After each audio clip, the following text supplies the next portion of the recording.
But I do think some of this comes down to ultimately the experience that you want to provide your athletes and what you're telling them you're going to provide and what you want to stand for in the fitness space. And I think that you can do it exceedingly well on, let's call it more of the CrossFit side.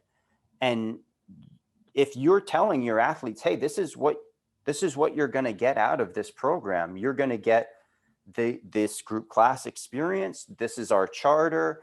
We're looking to help, increase your work capacity across broad time and modal domains. If that's what you want to say that you do for people through these workouts and the stimulus, then that's fine. I also think that on the other side of the equation that you could break things down a little bit more for people, and you could administer a program that does take into account a little bit more of the movement evaluation side of things and better understanding how everything is working within this very complicated system, and break it down into parts and pieces and give people more specific direction based on education that you have as being a doctor of chiropractics, right?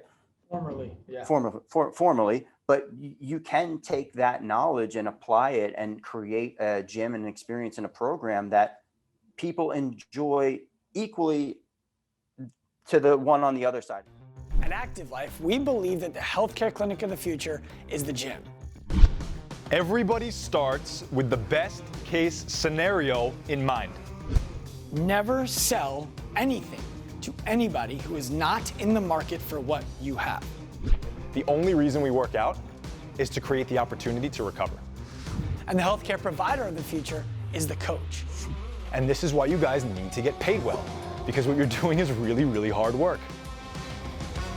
MDV, welcome to the Active Life podcast. Dr. Sean, thanks for having me. It's my pleasure. It's my pleasure. I don't know if you remember. I think that the first time that we actually met, you dropped into my gym in Island Park. Oh, I remember everything. Everything. Yeah. Perfect. I think I remember the workout that we did that day. It was a muscle up and power clean workout, if I'm not mistaken. It was. The reason I remember that is I remember you came in with Allison Bushy at the time. Yep. And we were still like trying to get women to be able to do muscle ups. And I was like, oh, wow. Okay, well, this one clearly knows how to do them. And you were the person who came with her. Yep. There were also double unders that day, I think. Yeah. No, I remember CrossFit Island Park, and yeah, it was a cool little gym. Was that an old garage at one point, like an old automotive garage? So we were next door to automotive garage on both sides. It was a manufacturing facility. So the reason that we were so enticed to take that location is our previous location. We had gotten sued by our next door neighbor for making too much noise. Oh, the old noise, yeah. Yeah, and so in this one, we won the lawsuit, by the way. But in this one, we were in between two automotive shops, and our backyard was the train. So I'm like, if anybody complains about our noise, which, by the way, did happen the last year I owned the gym, a guy who was across a 6-lane road. Yeah, isn't that Lawson Boulevard? Yes. It's the craziest road on Long Island. It's Austin Boulevard, yeah. And then Austin Boulevard, it was. We have 6 lanes, and then there was like a little island in between where there's a drive-through dairy, and then there's a 2-lane, and this guy was across the street from that, and he complained about the noise. Man, I drove that route probably more times than I can count, because growing up, always going down to the beach from where I grew up, and then I was an ocean lifeguard for 8 years, so I would drive that all the time. Yeah. Was Gillespie your guy? No, I was at Town of Hempstead, so okay. Point Lookout. But no, I know very well that area. Yeah.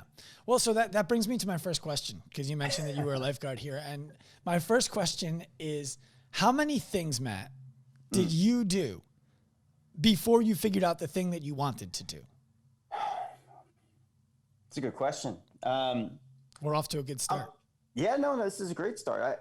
I'm still kind of figuring out the thing that I ultimately want to do. You know, I'm one of these people who I'm never really completely satisfied with where I'm at, and that's a gift, and it's also a curse.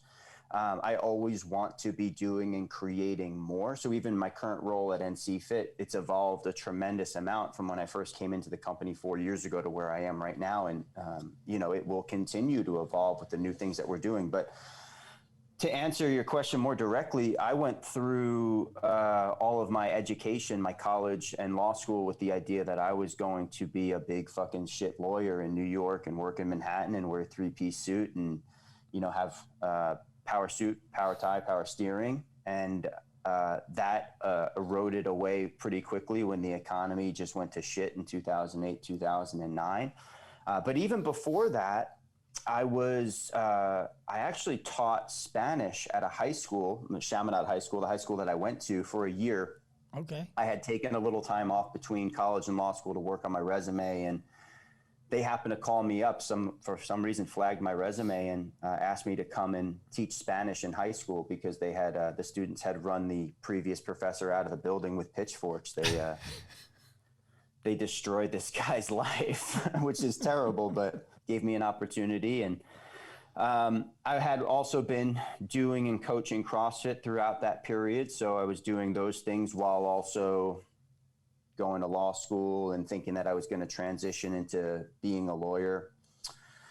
And I guess at that time, if you look at 2009, when I was figuring out how I wanted to take my career, I had this thing that I really loved to do, which was coach and do CrossFit. And I knew that I wasn't really going to put all my eggs into the law basket anymore. I was searching for opportunities in the space. I was looking at companies like Rogue Fitness. I was looking at companies like Again Faster. Those were the big players at the time. I was talking to people over at CrossFit HQ. Reebok really wasn't on the scene just yet. And I ended up taking a role as the director of operations of Again Faster. And that's what brought me up to Boston and then put me into the CrossFit New England circle. And I was coaching at CrossFit New England and working for Again Faster at the same time. So I was kind of parallel pathing coaching the entire time that I was also doing these other things. And it came to a point where I had to make a decision to leave Again Faster for a couple of reasons. I didn't really agree the direction that the company was going. Rogue was was very successfully taking everything they were doing and vertically integrating. And we were going this route a little bit more on like, how are we going to get as much shit from China and India and then ship it to all these different places? And I was like, we're going to lose this battle here. And I ended up taking a full-time role with Ben at CrossFit New England. And that's really where my coaching career, I guess you could say it started off full-time as my sole focus. So around mid-2009, 2010, it became the only thing that I did for a while. Well, and do you coach classes all day now? I do not right now. No. So I coached classes, 2008, 2009, 2010. I was coaching at CrossFit New England as a full-time trainer. I eventually got an opportunity to join the staff at Reebok CrossFit One, I think around 2012 or 2013. And I was still coaching full-time. I went over there and became a full-time trainer on their staff. I worked my way onto CrossFit seminar staff. I was on that team for 4 years. I was coaching full time. But then also in 2015, 16, maybe 2016, fuck man, a lot of time has passed.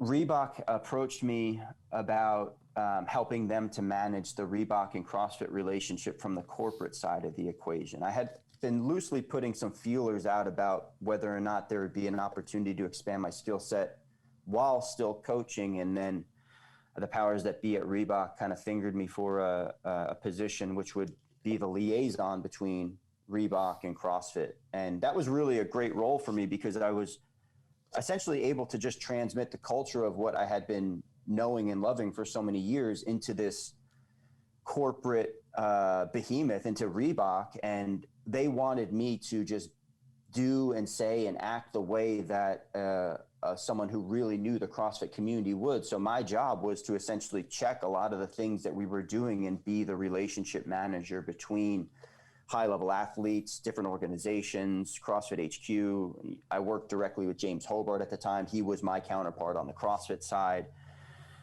And that's at the time when I got to know Jason much better and much more deeply. And he and I developed a strong relationship. We thought it would be a good fit for me to leave Reebok and come work for NCFit. So at that time that I was working for Reebok, I was still on CrossFit seminar staff, nearly working every weekend and still coaching classes here or there.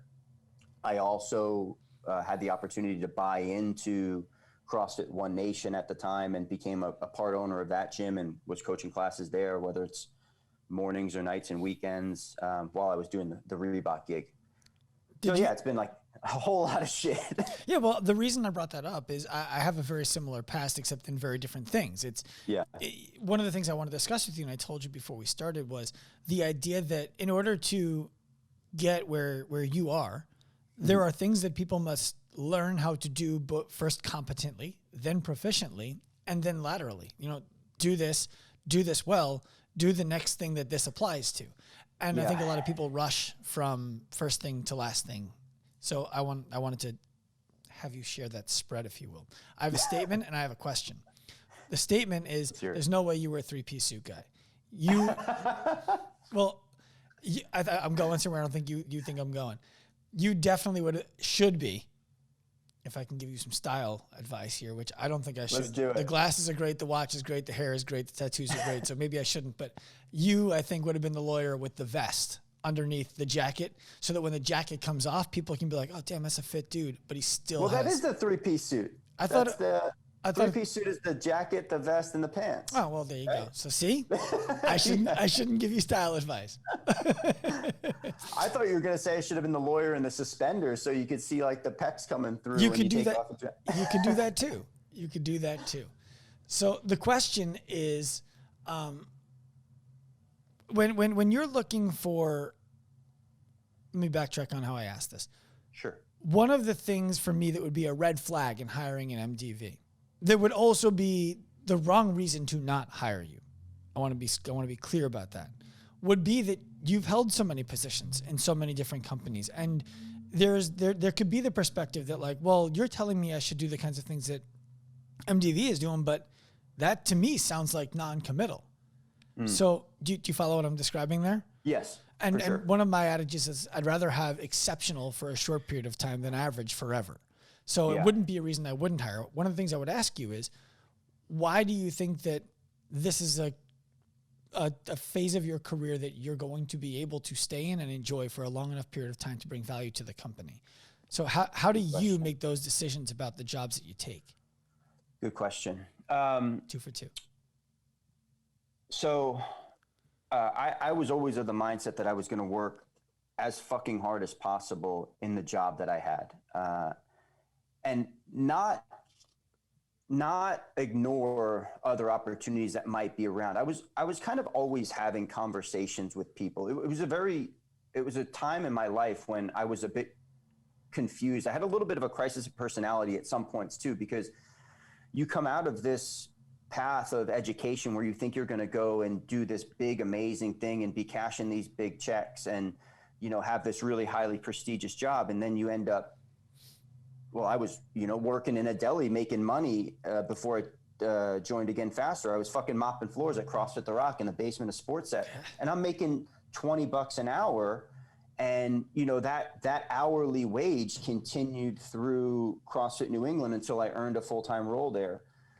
And, I think some of that for me was a shot to my ego that I had done all of these things. I had worked so hard. And then I felt in some senses like I had took this big step back. But the more I embraced the fact that this was going to be my path and I could make this path anything that I wanted it to be, I would just have to apply the same things that made me successful through college and law school and help me to really excel in those areas. If I apply that same stuff here, if I'm going to be the hardest worker at all times, if I'm going to make sure that I'm time managing properly, if I'm going to be a professional and I'm still going to have fun with things, I knew that I would be able to move to places that maybe other people hadn't yet. And I was always working my way out of roles. And sometimes that was frustrating because I really loved the places that I was at, you know, at CrossFit New England. I really loved that gym and that community. And I worked really hard there. But at one point it felt like I worked my way to as far as I could go with them at that time. And through no fault of Ben's or anybody else there, but CompTrain really hadn't started. He was just starting to do the box seminar, the Business of Excellence seminar, and the opportunities weren't just flowing like wine at that time. It was either we can think about opening a gym together, which for me had a lot of risks that I didn't know if I wanted to take at that time, or it was, hey, you can continue to stay here and coach on our staff, but also I'm not going to hold you back if you want to go and spread your wings. And, you know, in hindsight, I really appreciate Ben for that, because he didn't try to keep me down. You know, he allowed me to go and do these other things. I'm kind of rambling a little bit, but it's a good ramble. I at some times in my career, I felt that I did a good job of really just staying focused and doing the job the best that I could. But then there were also other times when I did get impatient with my own progress. And some of that is ego driven. Some of that's being insecure about where I came from and what I thought I should be doing. And I have been better at snapping myself out of that. But, you know, the path that I took, it certainly wasn't a straight line to chief fitness officer or whatever you want to call me here at NCFit. This thing was a weird serpentine winding path. And I just always tried to do whatever job I had in front of me the best that I possibly could, learn the most from the people that I was around, get the most out of that. And if other opportunities started to arise, yeah, I was going to have those conversations, but I also wasn't going to let those distract me from the work that I had to do. You know, I think a lot of people, if they're thinking that where they are right now is not what they want to be, they tend to take their focus away from the current, from the present, and they start to focus on the future, like fucking 10 steps down the road. But you're not going to get 2 steps out of where you are if you're not focusing on the current and not doing that to the best of your ability. You're going to be constantly held back because you're underperforming. So yeah, I did put my antennas up. I did look around the space quite a bit and making sure that I wasn't missing out on anything, but I always made sure that I was doing the current thing as best I could. Well, I think that, first of all, I want to commend you for the vulnerability that you share in talking about this. Part of this is insecurity, and where, you know, you graduated law school. You had opportunities to work at high power law firms that kind of fell apart during the recession of 2008, 2009. And it's natural for you to, in the back of your mind, be like, man, if I just took that path and stayed that path, what kind of money would I be making? What kind of accolade would I have? What kind of prestige would people be talking about me in? And to know that you're capable of that, and to choose a path that you have more passion in, take some real fucking balls. And I commend you for that. I think it's very cool. You know what? It doesn't end either, Sean. I pull up LinkedIn and I start looking at people who I graduated law school with. 11 years ago now, 12 years ago. These guys are all high-powered partners at big firms and doing these crazy things. But I have to pull myself back from that. You can't compare yourself to those people and their path. At least for me, it doesn't mess me up like it used to, but you also need to just continue on where you're at and worry about your own self. You know what I mean? Yeah. Comparison's a thief of joy, man. I mean, I don't think I've told this story on the podcast, but I'll give you a brief background of it. I was in Hong Kong in 2011 with my wife, and my uncle was an executive at an investment bank. And while we were there, the managing director who reported to him offered me a career. He's like, I was there. I was already going to be opening my gym in October. And he offered me a career that would have had me earning 7 figures before I was 30. Oof. And he told me, you know, you can keep your girlfriend if you want, or send her home. You don't even need to go home. We'll get you an apartment. We'll furnish it. We'll get, just buy a new wardrobe, and your new life is in Hong Kong. It's your God-given right to make millions of dollars in finance because of who your uncle is. And I was like, it's not how I want to earn my living, And there were years where I was like, damn, I made $27,000 last year, and I worked 16-hour days, 5 days a week, 12 on Saturday, and just lamented Sunday why I wasn't successful. And you think about, what if I took that job? Oh yeah. And that it's never gone, but it's I can relate to it being like, yeah, well, I'm confident in my path. Yeah. And it's not what I wanted to do. So I relate to your story there. Yeah. It can be, you know what, it can be, if you have the right perspective on it, it can be a little fun. The opportunity that you had, or the opportunities that I might have had, it can be just a little fun and tempting sometimes to think about, oh man, like what could life have been? It would have been fucking so completely different. It would have been like a wild, different life. And I think it's cool to think about that for a little bit, but don't get too tripped up on that stuff. And like, I'm talking to anybody out there who's doing anything where they had a missed opportunity, or they think that they took the wrong turn here or there, because if the same thing, if you're thinking about the past, similar to how we talked about thinking about the future, you're still not thinking about the present. So you're still not making the most out of whatever you could be doing right now. Well, I think that one of the reasons in listening to your story, I mean, I binged your podcast over the last 2 weeks. I think I've listened to every episode. You're welcome. I wanted to be prepared to talk to you. You know, I have a loose background, but I wanted to know the guy better than I knew the guy. One of the reasons why I believe that you've been able to achieve the level of success that you have. And when I say success, I don't know how much money Matt makes.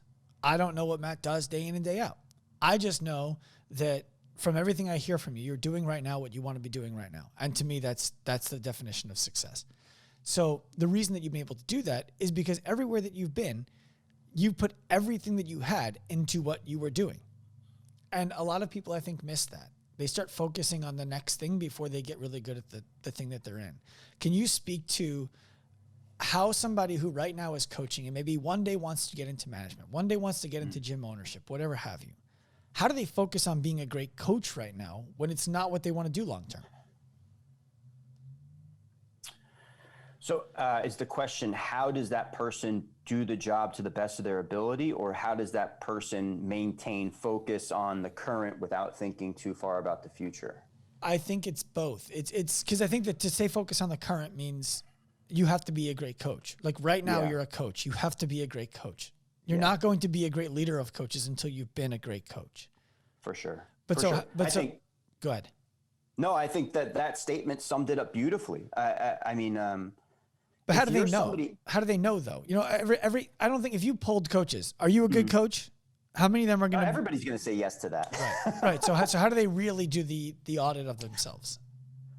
Oh, that takes a whole lot of honesty, man, and a whole lot of vulnerability and peer review. And you have to be open to feedback and getting that feedback from people and making sure that you're implementing it and you're not just staying stagnant. You're not just stuck in your ways. You know, like I said, I think if you asked most coaches out there whether or not they're a good coach or even a great coach, most coaches are going to fucking snap answer, be like, yes, I'm the best coach. And the sad truth to that is that most of them probably are not the best coach. Maybe they're good coaches. Maybe they're probably good people, but they're probably not the best coach. That takes a lot of work, and it takes doing things that are probably uncomfortable to that individual. And one of the things that I see, one of the gifts and the curses about this coaching game that we're all in is that it allows people to have a lot of fun while doing the job. It can be an incredibly fun and fulfilling profession in which the person completely enjoys what they do to an extent kind of incomparable to almost any other job out there. There's very few jobs that are as fun as coaching. That's great. It can always be fun. It should always be fun, but it can also lead to extremely high levels of comfort. And you can start doing or not doing things that will keep you stuck in that role, in that same state, and not allow you to progress forward. It's quite easy to wake up and put on sweatpants and a hoodie and go coach 2 or 3 classes in a row. That's fucking easy. It's also easy to hang out at the gym all day and eat grilled chicken and broccoli and rice out of a glass container and do 3 workouts a day and think that you're going to go to the fucking games. That's easy. There's nothing hard about that. The hard part about this is being the person who knows exactly when they should be coaching, where and when they need to be. They've prepared the night before. They're going to show up 15 to 20 minutes early. They're going to have the lights on. They're going to have the music playing. The whiteboard's going to be written up. They're going to have a fucking badass class start to finish because they've prepared so damn well. They're going to be hustling for whether or not it's private trainings or group private training. They're going to be doing other things aside from just those 1 or 2 hours in which they're coaching. They're going to get their training in because they know it's something that they need to and should do, and they want to stay physically fit and represent the program.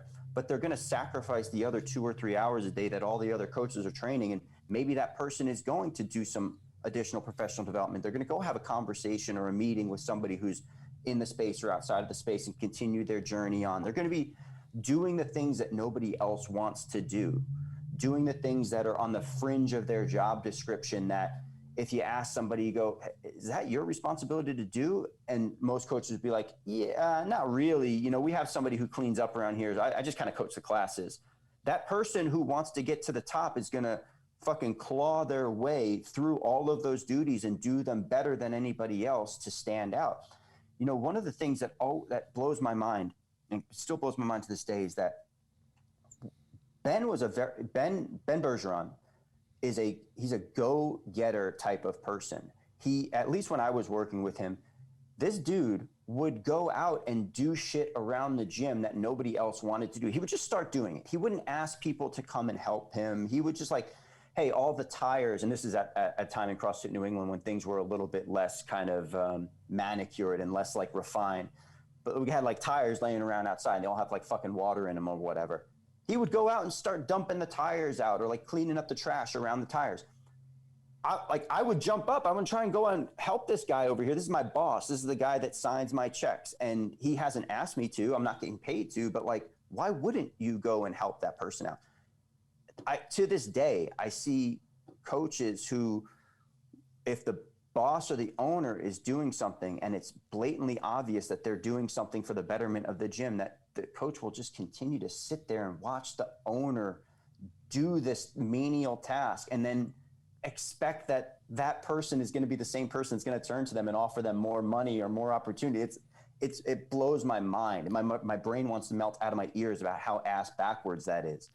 Can I speak to that? Yeah. So I agree with you. Within limits. And I think that if the coach starts doing things that are outside of their job description, not the things that are in their job description on the fringe of their job description, the things that are outside of it, then they run the risk of resenting the ownership for not paying them to do things that they shouldn't be doing. And even if they think they did it really well, it's like, I understand you think you did that well. Here are all the messes that you created for other people to fix the thing you didn't do very well. That's one problem. The other side of that is the gym owner you're working for, Ben, was an entrepreneurial guy. You could probably sense that even when he only owned CrossFit New England.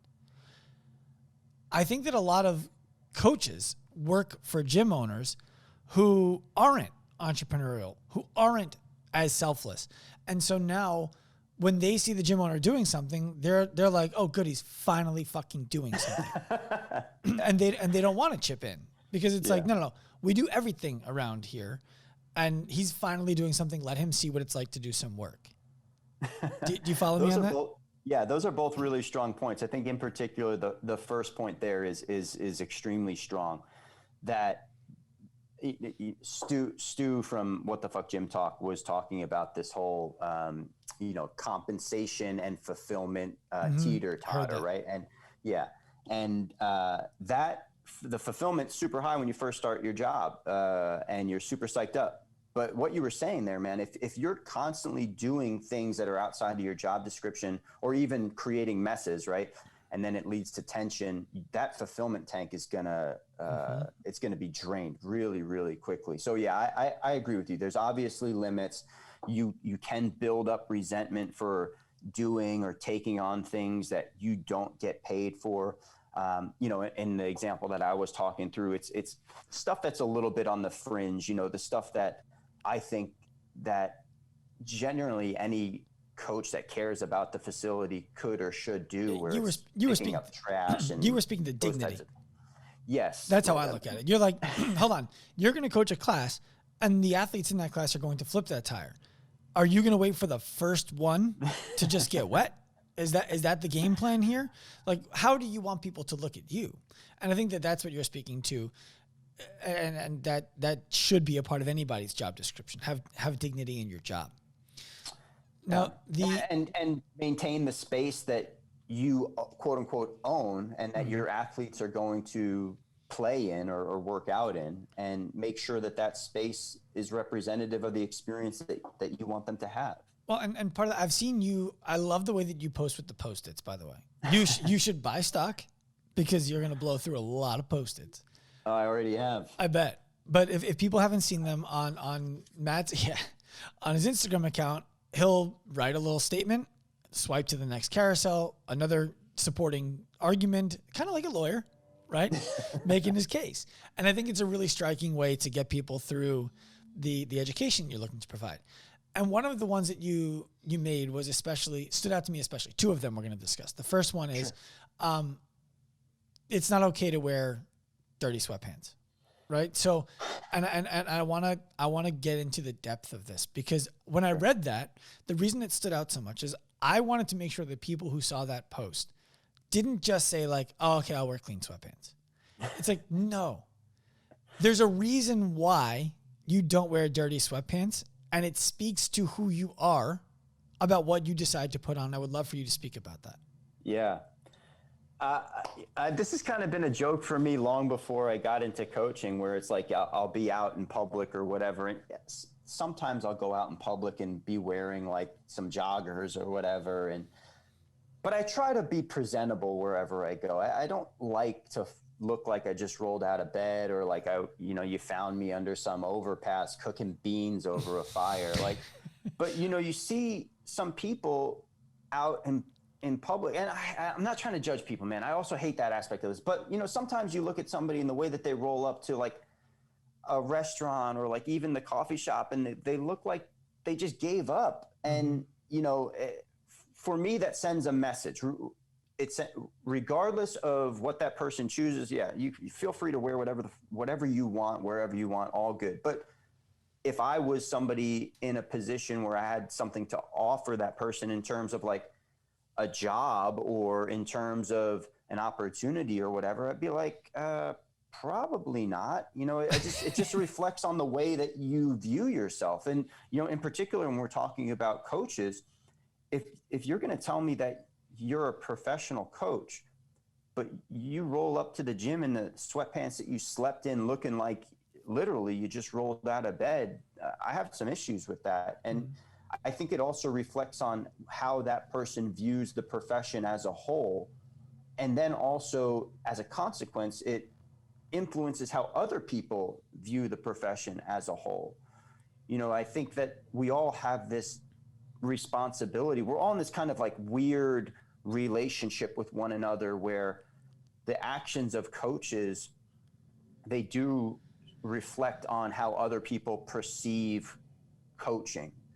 So I want everybody to do a little bit better, to be a little bit more professional. I think that it only helps rise the tides. It helps change the public perception a little bit, helps change the way that we get paid or how people think about what we do, but it also changes the way that you think about what you do. And that's more important than any of the external stuff I just talked about. I'd like to be your star witness to the case you just made. We talk about the 4 ways that you can earn trust on purpose, the 4 things that must be true if you want people to trust you, not by accident, just because you show up right, but on purpose, because you put thought into it and because you want people to trust you. And the first of those 4 things is have high propriety.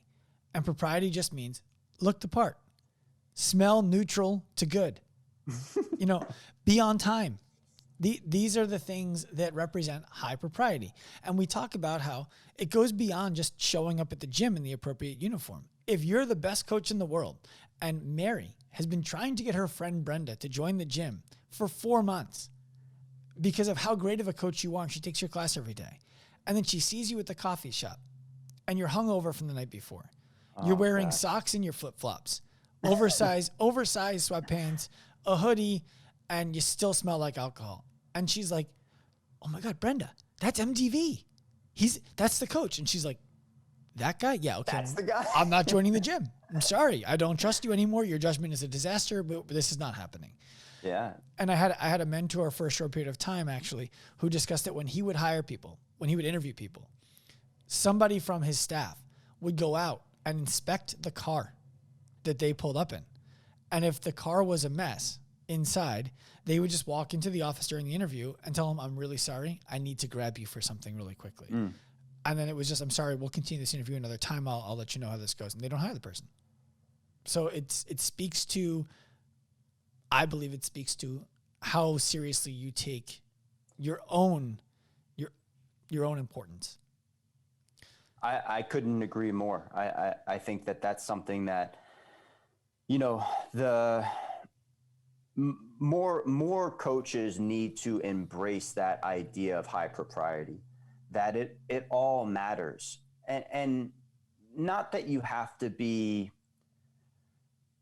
on 24/7, 365 in a way that is stifling and suffocating, but there is a level of responsibility that you have to take in regards to the position that you have or want to have in terms of being a beacon of health and fitness and a person who's inspirational and somebody who these people look up to. And that comes with having to make some sacrifices in things that might be very easy to do or things that you might not have thought about before.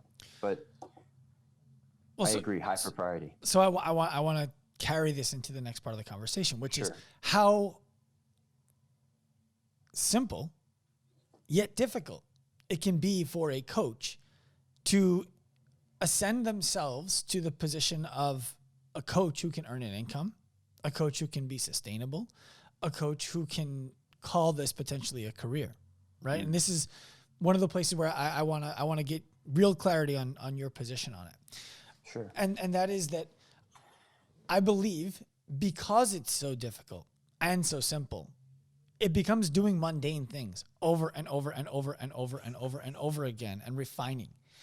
And you mentioned that people should stop calling themselves just a coach, right? It's the most important person. I don't remember the exact language. I have my phone here. I was going to look it up, but whatever. But I've also heard you talk about that you don't necessarily believe that coaching is a career. And I would the reason why I want to get your clarity on that is I believe that you are still a coach. For sure. I am still a coach, and that we don't coach athletes in a group class anymore, but we're still coaching. And the only way to get there is to assume when you first start that you can make a career out of coaching to make it worth it to do the hard things to get where either one of us are right now. Yeah. I'm curious your take on that. So that post that you were talking about was, I have a photo of it. No.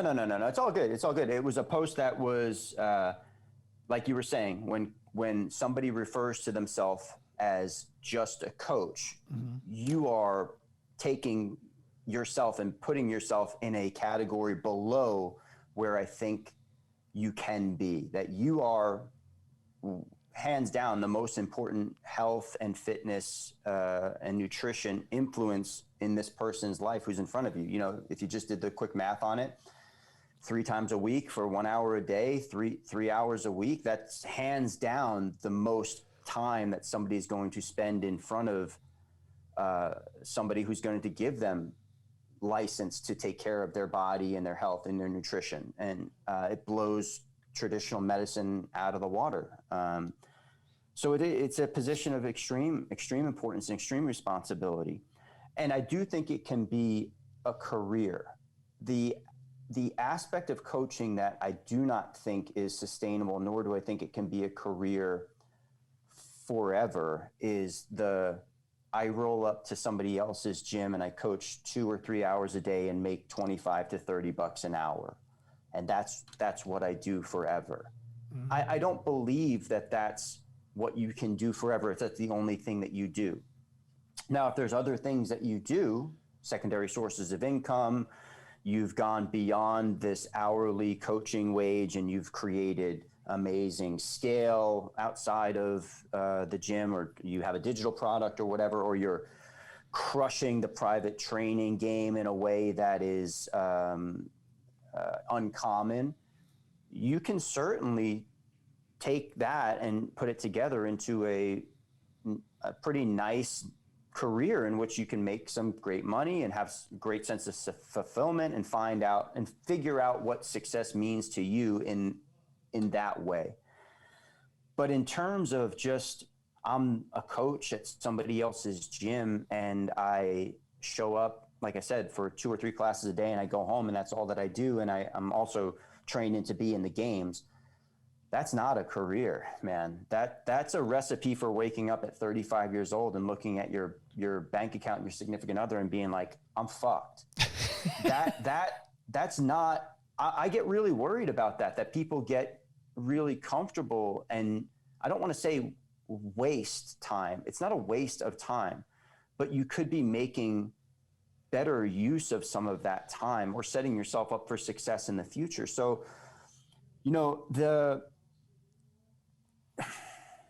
coaching for me is still what I do. I coach coaches now more than I coach athletes, but I am still involved in the process of coaching athletes. But this is the route that I chose, and I chose to make it a career. But I didn't take the path of I'm going to go and open my own gym. I didn't take the path of I'm going to take my coaching hours and add personal training into it and then try to become a entrepreneurial personal trainer. I kind of took the path of I wanted to get to the top of the coaching profession, or at least where I saw it, and then figure out what opportunities were there for me, whether or not it was an organization like NCFit or an organization like CrossFit HQ, an organization like Reebok, and be able to make my decision from there. And you know, fortuitously, I ended up with NCFit and going this route. But it can be a career if you're looking at it in the right way and putting the requisite work into it and building something bigger than just the 20 to 40 bucks that you're going to take home coaching a class. I love the way you said that. You know,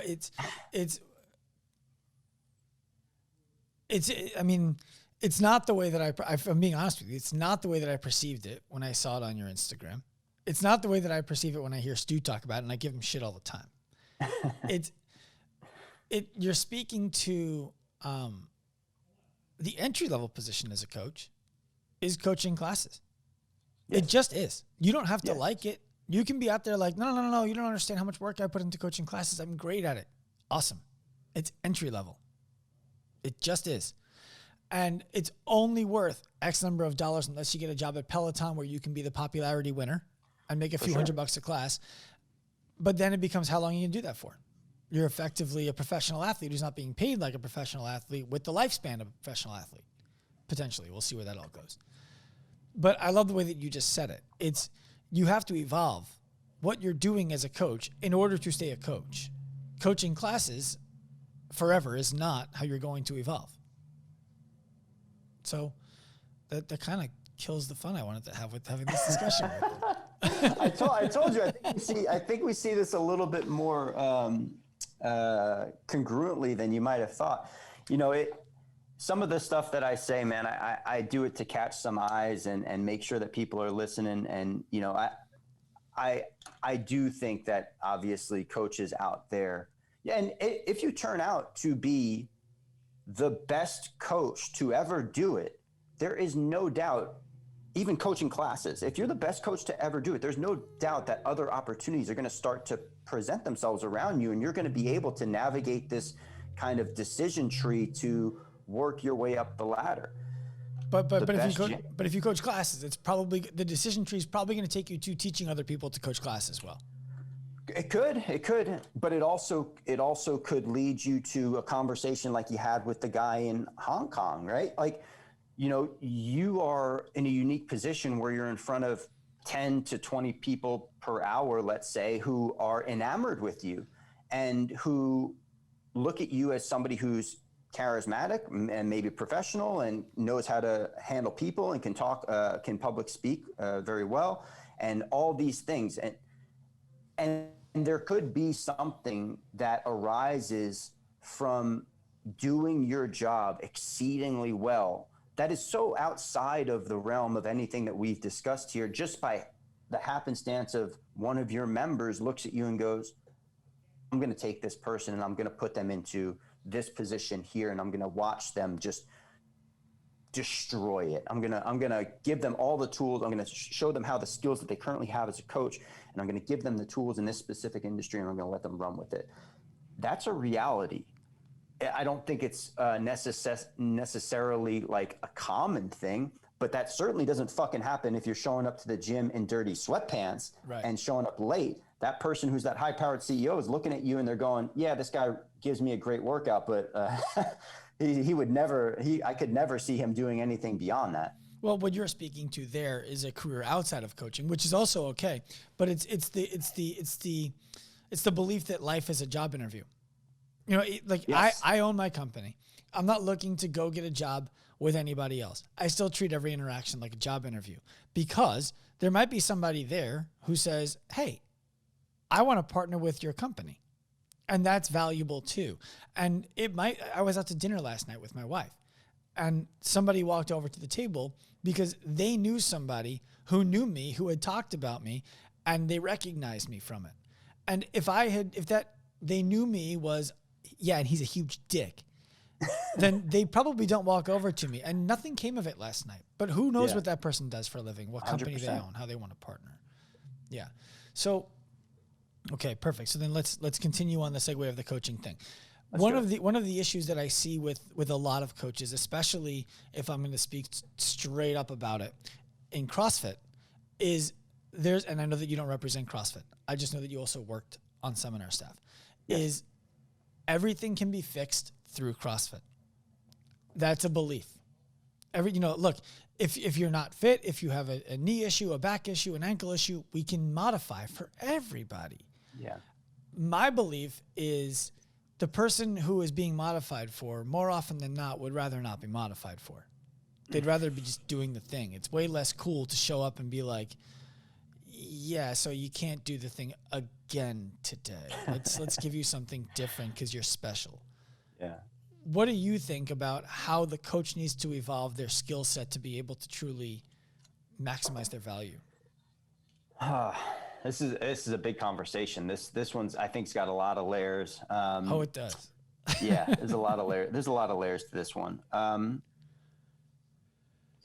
I think for the most part, you kind of hit the nail on the head with the way that CrossFit HQ would look at the issues of an athlete who are coming into the gym.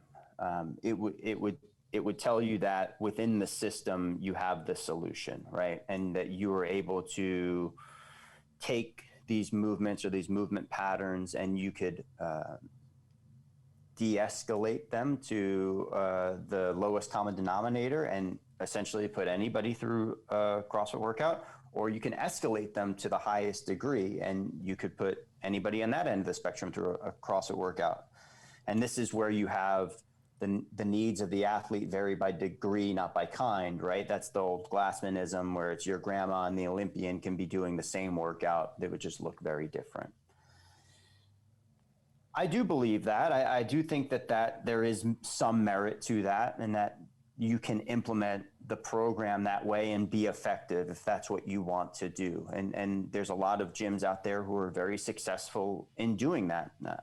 There are also a lot of gyms and a lot of coaches out there who completely botch that whole idea and will not administer the charter in a way that makes sense for these people, or in a way that's dynamic enough to keep them engaged, especially if on the lower end of the spectrum, where you can run into those issues that you were talking about, where it is completely boring or completely defeating, or offers them not a lot of insight into a path that they might be able to have to, whether it's greater range of motion, or accessing new movement patterns, or evolving the movement to a point where they feel like they're participating in the program. Well, my thoughts as to what you're describing are, I agree. It can be done. It's just that on a scale of good, better, and best, it is at best good. And what I'm saying there is, we talk about, I've seen the idea that like we can measure range of motion through watching people move and then make modifications. And I would argue, no, you can't. You're measuring the way that somebody coordinates a list of ranges of motion and puts them into motor control. And then you're modifying their ability to make that coordination. You're not actually understanding where the limitations come from, just understanding that they don't have the full. The other side of it is grandma and the Olympian can be in the same class, without a doubt, if they're both there to sweat. But if grandma and the Olympian have specific goals towards what grandma wants and what the Olympian wants, then sweating needs to be a part of it for this class to be beneficial for either of them. Do you follow what I'm describing? Yeah. I think some of this gets into, and I don't know everything that Active Life does and how you guys look at things. No, I don't. Come on. But I'm willing to learn. I've been offered to take the course, and I will have to take you up on that. But be careful. Seminar staff who take the course end up buying a lot of stuff afterwards. Well, I'm no longer on that team, so you don't have to worry about that. You're safe. But I do think some of this comes down to ultimately the experience that you want to provide your athletes, and what you're telling them you're going to provide, and what you want to stand for in the fitness space. And I think that you can do it exceedingly well on, let's call it more of the CrossFit side. And if you're telling your athletes, hey, this is what you're going to get out of this program. You're going to get this group class experience. This is our charter. We're looking to help, increase your work capacity across broad time and modal domains. If that's what you want to say that you do for people through these workouts and the stimulus, then that's fine. I also think that on the other side of the equation, that you could break things down a little bit more for people, and you could administer a program that does take into account a little bit more of the movement evaluation side of things, and better understanding how everything is working within this very complicated system, and break it down into parts and pieces, and give people more specific direction based on education that you have as being a doctor of chiropractics, right? Formerly, yeah. Formerly, but you can take that knowledge and apply it and create a gym and an experience and a program that people enjoy equally to the one on the other side of the equation. I don't really look at them as better or worse. I just tend to look at them as being different. That's fair. That's fair. And I don't mean to minimize the value of what goes into a really good and well executed group class. What I'm describing is the group class that's administered in that environment is the best thing in the world for somebody for whom that group class is the best thing in the world. For sure. And it just takes the I guess the critical eye of the ownership to look at their own business and say, who should come here and who shouldn't? How should we service people? How shouldn't we service people? What do we need to tell people before they decide that they want to buy this? Those kinds of things. Mm. Yeah, that's an interesting one. I think that discussion probably we could probably nerd out on that a bit in terms of, what responsibility do people have in terms of educating their members on what's actually going on, or do they have responsibility? And if you're saying that, hey, listen, that this experience over here on the CrossFit side of the equation, we're going to pretend that this is the black box. And within that black box, we don't really know what the fuck goes on, but we're going to take you and we're going to put you, and you're going to kind of run through that black box day after day after day after day. And then on the other side, you're going to be quote unquote fitter for it. You're going to look better. You're going to feel better. You're going to, all these things are going to get better about your life. Is that enough? Is that responsible enough? Is that something that the owner of the gym even has responsibility to explain to the athletes? Or is it enough to say, these are our workouts, this is our schedule, this is how we do things, we're going to usher you along this journey, we're going to start you off a little slower, we're going to teach you some of these movements. As you get a little better with the movements, we're going to show you how to increase some of the speed or the load or the intensity of some of these things, and your journey is going to come along that way, and eventually you're going to be doing things that you thought you never could do before. That I think is valid in some senses. Where I think there's this disconnect between what I kind of am looking at as being quote unquote okay and what I just described is when people just don't give a fuck, and they don't pay attention to who is in the room and what's going on, and then and this is the workout up here on the whiteboard, and pick your weights, and I don't care about what your background is, what your history is, how long you've been training here, what your limits are, how you're currently feeling, and let's just start this workout in 5 minutes. So do the warm, let's head out for a 400 meter run and get your weights in the bar and let's go. That's fucking irresponsible. And I think we all can agree with that. Yes. Matt, you've been a great guest. I feel like you're the kind of guest who I could have said, Matt DellaValle, please share with people your unique belief in fitness. And then I could have just shut it down and let you talk from there. And it would have been a good show. So I appreciate you coming on with me. Is there anything that you want to impart on the audience before I let you go, besides where they can find you? Make sure to tell them that too. Yeah, I will. No, this was a pleasure, man. I know that you and I do have some different beliefs on some stuff. And I think that at some point we should have a bigger conversation. We could talk through some of these things. And I really enjoyed today's conversation. So thank you for having me. If I could impart one thing on I guess the people who are listening here, and mostly I'm going to angle it towards the coaches who are listening, would be, I'm going to take a page out of your book, would be turn pro. And that's something that I know that you're big on. I really appreciate that you're big on that. I think that's one of the most important things that coaches out there can do. Not only should you pick up Sean's book, but you should also pick up Stephen Pressfield's book of a similar title, and you should read that and make that your Bible, and really understand what that means to be a professional in this space. Yes. The similar title is Turning Pro, yes. which I've been asked maybe 7,000 times how that book influenced me. And I'm like, I haven't read it. I didn't even know it was a thing when I came out with the hashtag. I just copied Adrian Conway at a seminar. We were at a seminar for Brute in Utah, and an athlete at the seminar was like, I want to go to the games. And I'm constantly butting up against this and this. What do you recommend I do? And Adrian was like, you got to turn pro, man. Like, if you don't turn pro, you're going to find yourself as an amateur. You turn pro before you become a pro. And after seminar, I pull him aside. I'm like, yo, I want to steal that. Can I steal that? And he's like, yeah, go for it.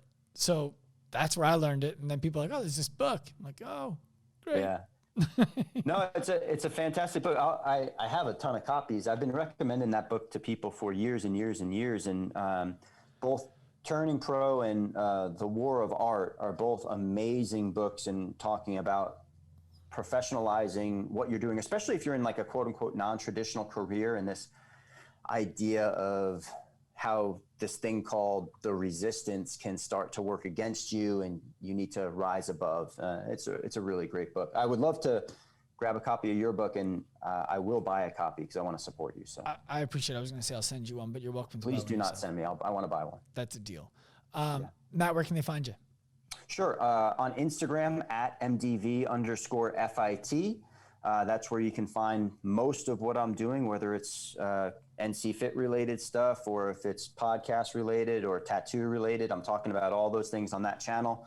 And then every Tuesday, new episodes of The Intro with MDV, wherever you listen to your podcasts. I will tell you, I don't follow more than 100 people. MDV found himself in that mix of 100, and I'm keeping you there. I like it. You share great stuff. I appreciate that. You're welcome. Thank you very much, Sean. Matt, thank you for coming on. Been a pleasure.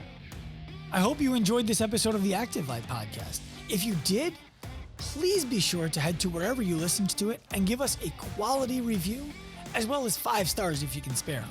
If you want more from us, feel free to follow all of our social media accounts at Active Life Professional, Active Life RX, and Dr. Sean Pastuch on Instagram.